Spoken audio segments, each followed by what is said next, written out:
dad baa dabcan ugu talagalay masteexa arooskada in ay qasaan waana qaseen xafladda sidii aan rabnay uma dhicin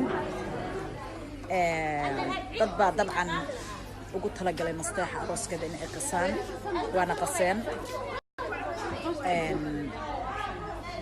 nimca yaasiin u baa heestay qof kaloo hees qaada ma jirto marka insha Allah khayr ma jirto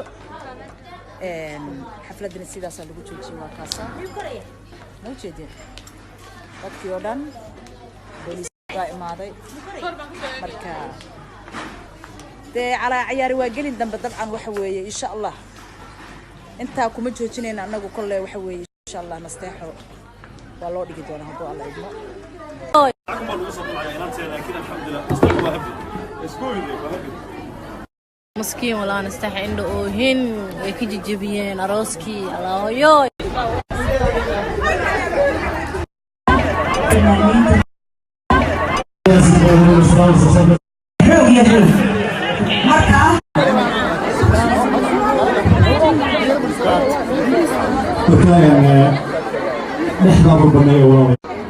Hjelp å avslutte festen. Så festen senges nå. Og det er pålegg fra politiet. Alle er nødt til å forlate lokalet. والله فلوس ما تقال.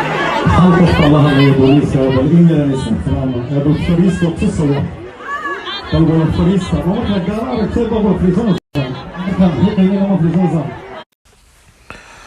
sida wararkan ku helayno xafladii arooska ee xalay ee fanaanada nasteexa indo iyo waliba saygeeda Xuseen ayaa waxa la sheegay inay ka dambeysay sababta arintaasi u baaqatay kadib markii la sheegay in gabdho ka badan 150 gabdhood oo la sheegay inay soo dirtay gabadhii hore u kala tageen ninka nasteexa hadda qabo ayaa la sheegay inay sababta arintaasi kadib markii buuq ku fureen hoolku ka dhacay xafladda arooska ee magaalada Oslo ee dalkaasi Norway waxaana la sheegayaa in sababta arintaasi dhalatay kadib markii arooska uu marayay meeshii ugu wanaagsaneed iyadoo fanaaniinta ka soo qaybgalay arooska oo gaaray ilaa 50 fanaan ay kaliya ka haystay fanaanada Yaasiin balse ay dhimanayeen dhammaan fanaaniinta kale iyo waliba sidoo kale in xafladda sida loogu talagalay u dhacdo iyadoo la sheegay in protocolka iyo waliba security xafladda ee arooska ay gabi ahaanba arintaasi xakameyn waayeen waxayna taasi sababtay in lagu arko hoolka arooska gudihiisa booliis taasoo la sheegay inay waceen qaar ka mid ah gabdhihii markaasi la sheegay ama ku talagalashanaa in ay xafladda baajiyaan ama ay bashko